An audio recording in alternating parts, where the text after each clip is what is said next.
Good morning बच्चों। मैं आपको पहले भी बता चुका हूँ कि मैं जो ये लेक्चर दे रहा हूँ इसका भी और इसके पहले के वीडियो में भी जो लेक्चर दिया हूँ इनके नोट्स प्रत्येक वीडियो के डिस्क्रिप्शन बॉक्स में लिंक दिया जा रहा है। उस लिंक को क्लिक करके ये प्राप्त कर सकते हैं।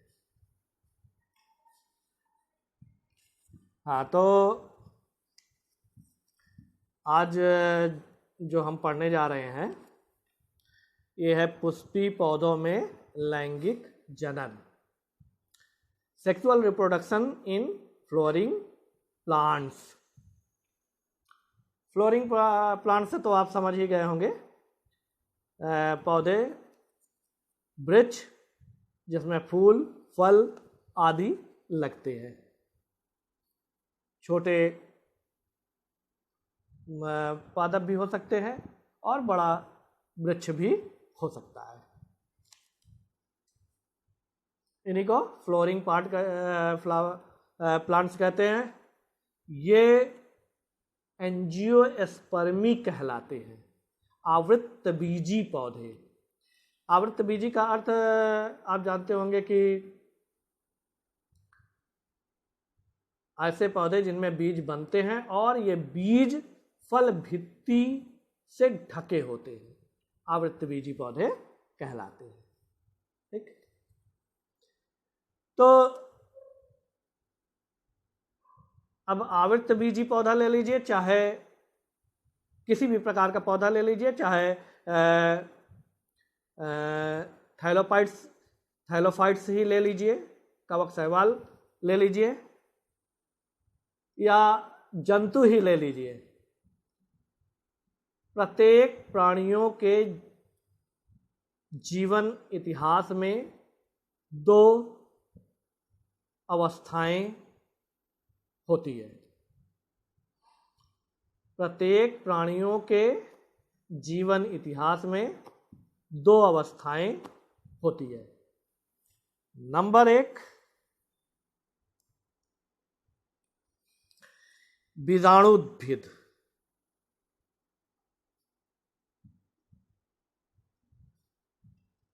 बीजाणुद्भिद यानी कि गैमीटोफाइट।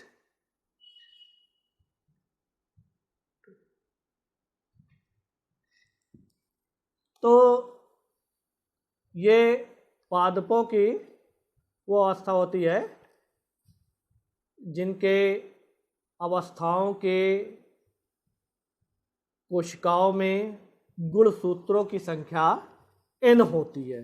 गुणसूत्रों की संख्या n होती है, सदैव n।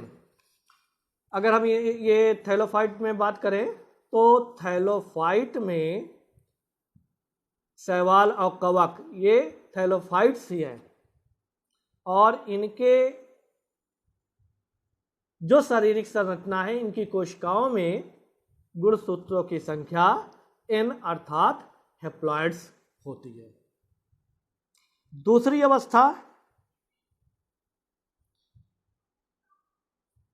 स्पोरोफाइट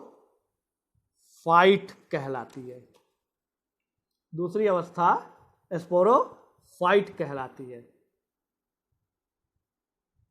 स्पोरोफाइट पादपों की वो अवस्था होती है जिनके अवस्थाओं के यानी शारीरिक संरचनाओं के प्रत्येक कोशिकाओं में गुणसूत्रों की संख्या 2n अर्थात डिप्लॉयड, 2n अर्थात डिप्लॉयड होती है, द्विगुणित होती है। n माने अगुणित, 2n माने द्विगुणित अवस्थाएं होती है। तो हम ये जो पुष्पी पौधा देख रहे हैं, छोटा घास, गेहूं, मक्का, बड़ा से बड़ा वृक्ष, नीम, पीपल, बरगद आदि, ये सब पुष्पी पौधे हैं, इनमें पुष्प बनते हैं।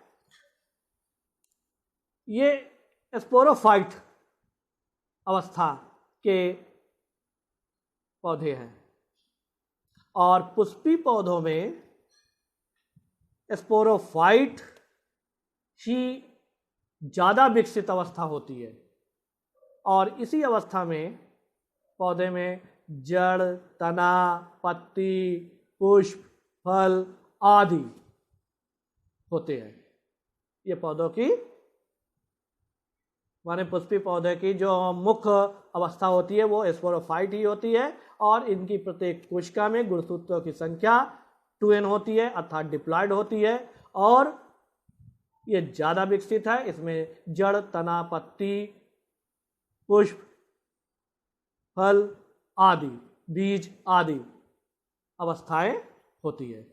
लेकिन अगर हम शैवाल और कवक की बात करते हैं, ये जो थैलोफाइट्स हैं, ये इनका जो मुख्य पौधा होता है वो गैमीटोफाइट होती है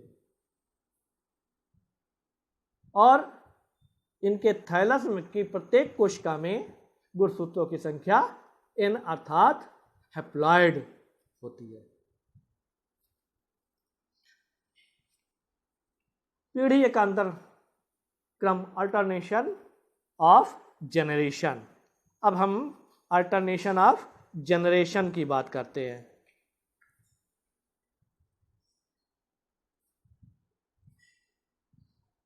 अल्टरनेशन ऑफ जनरेशन ये क्या होता है? अभी अभी आपने जान लिया कि प्रत्येक पौधे के जीवन इतिहास या जीवन चक्र में, लाइफ साइकिल में स्पोरोफाइट और गैमीटोफाइट अवस्थाएं एक के बाद दूसरी अवस्था क्रम से आती है। अर्थात गैमीटोफाइट अवस्था से स्पोरोफाइट की अवस्था आती है और स्पोरोफाइट की अवस्था से गैमीटोफाइट की अवस्था आती है।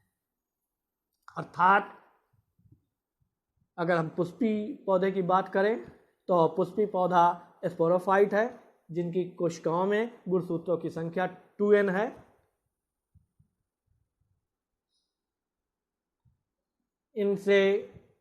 इनमें जनन अंग बनते हैं, जनन अंग से गैमीट बनते हैं और ये जो गैमीट जो है जैसे मेल गैमीट है वो परागकण में बनता है, फीमेल गैमीट है जो वो बीजांड में बनता है। तो ये जो परागकण है और ये जो बीजांड में एम्ब्रियो सैक है, ये इनकी प्रथम गैमीटोफाइट की अवस्था होती है।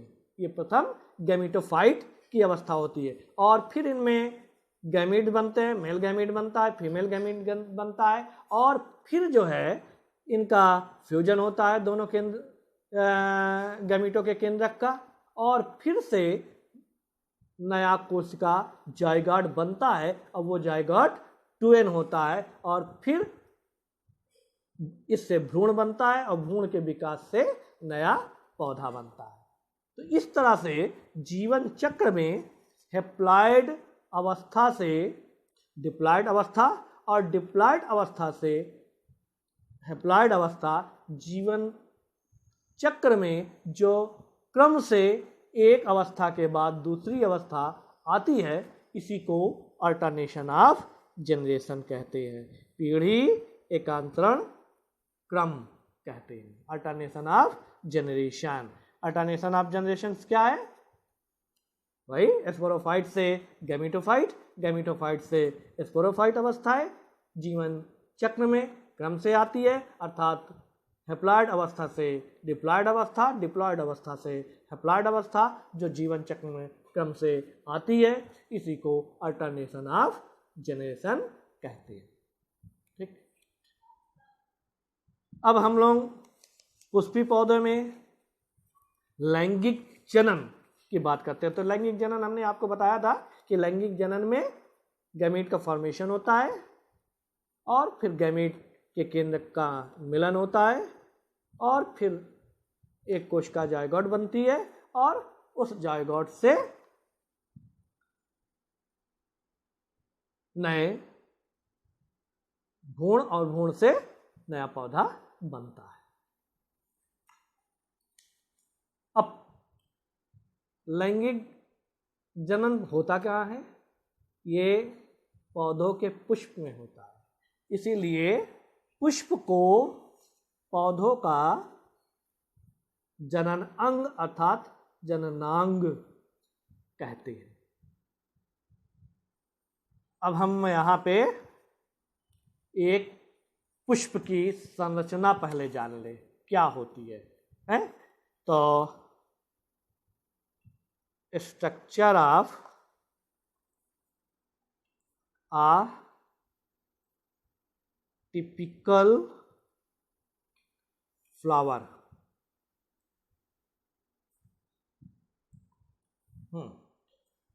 तो आप ये जानते हो कि पुष्प में मुख्य 4 चक्र वर्ण होते हैं। कौन कौन से हैं? अगर हम पुष्प के बाहर से भीतर की तरफ की बात करें तो सबसे बाहर की तरफ कैलिक्स, फिर उसके बाद कोरोला, फिर तीसरा एंड्रोसियम और चौथा गैनोसियम।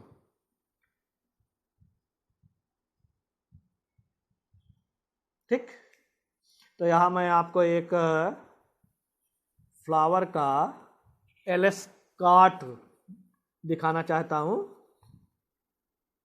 तो ये फ्लावर है जिसका ये स्टिकेशन में बना रहा हूं, यानी कार्पेल। और ये कार्पेल्स जो है एक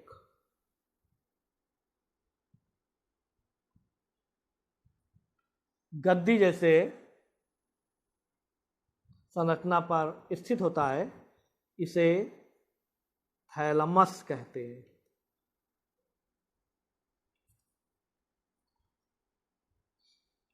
और ये गद्दी जैसी संरचना अर्थात पुष्प जो पुष्पावली शाखा से लगा होता है उसको पेडिसिल कहते हैं। पुष्प वृंत या पेडिसिल्स। पेटल्स,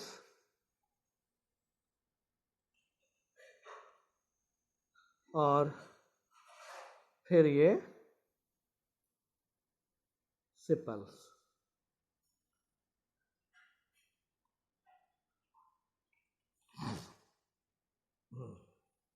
तो ये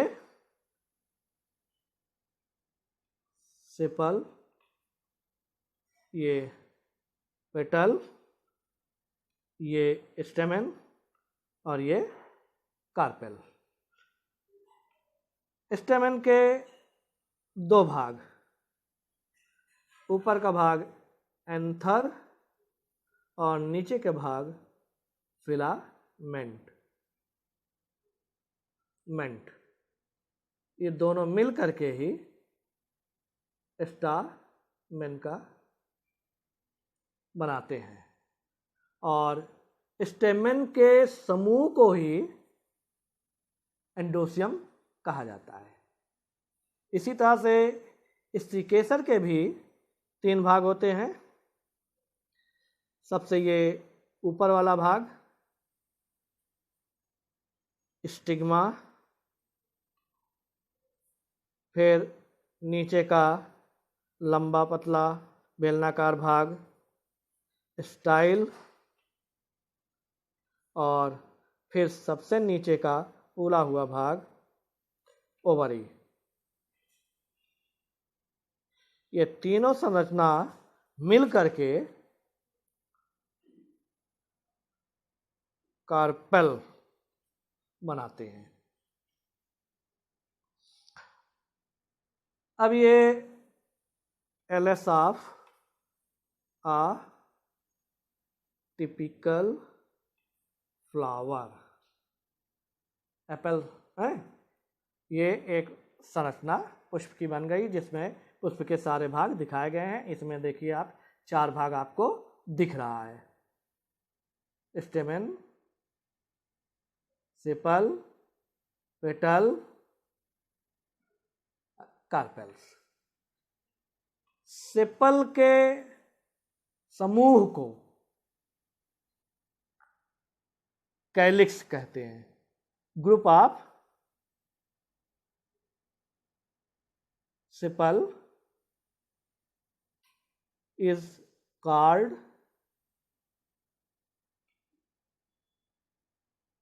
कैलिक्स।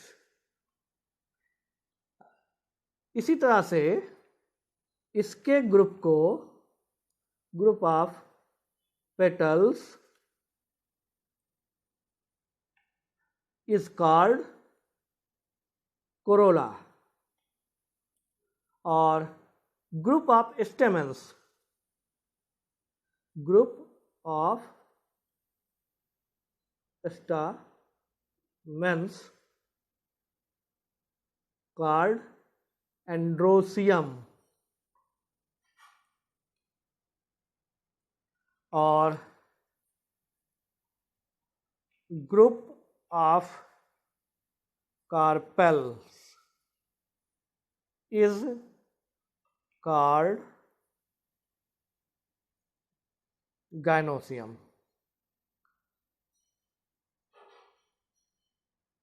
इसी को गाइनोसियम को ही पिस्टिल भी कहते हैं। अब हम लोग जो है स्टेमेन, इसमें स्टेमेन और कार्पेल ये इनके असेसरी भाग हैं। फ्लावर के असेसरी भाग क्या क्या होते हैं?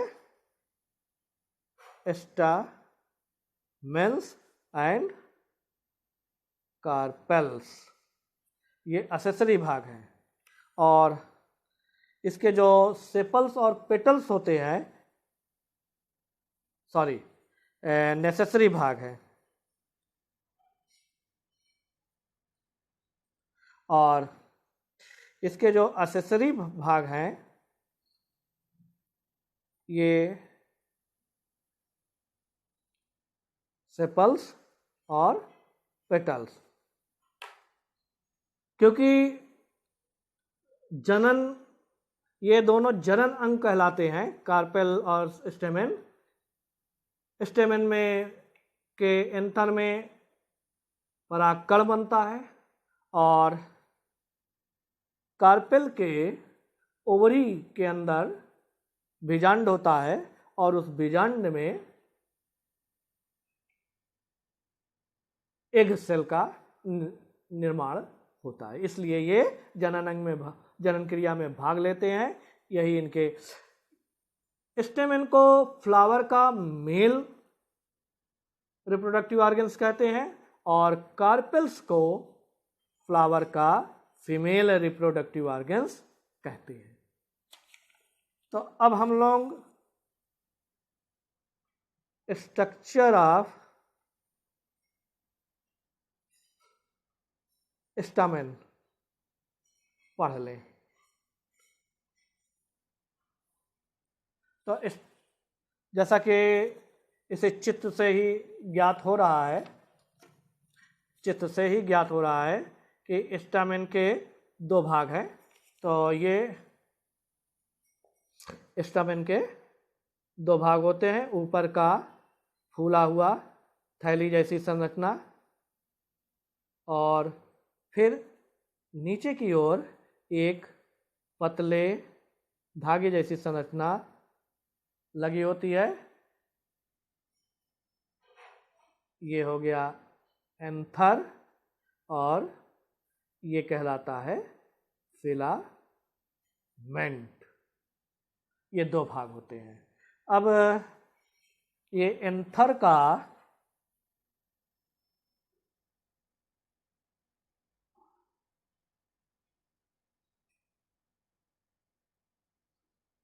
अधर व्यू है, और फिर इसका अगर हम पृष्ठ भाग देखें तो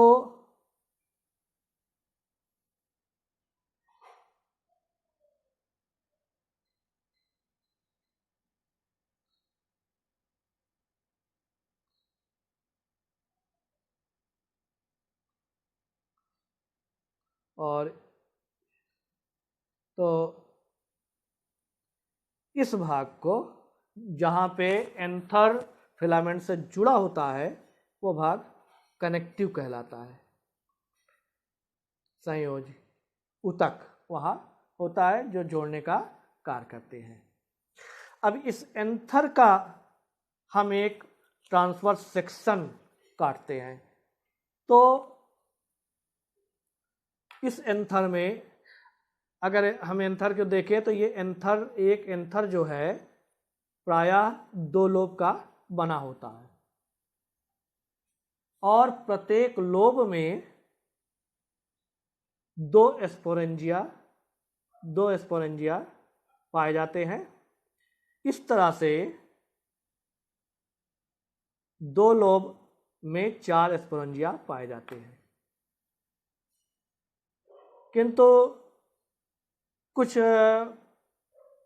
पौधे के पुष्प ऐसे होते हैं जिनमें केवल एंथर में एक ही लोब पाया जाता है, जैसे मालवेसी कुल का गुड़हल, तो इसमें एक लोब होता है तो केवल 2 स्पोरेंजिया पाए जाते हैं। और अगर हम इसका अब टीएस काटें तो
इस तरह से यहाँ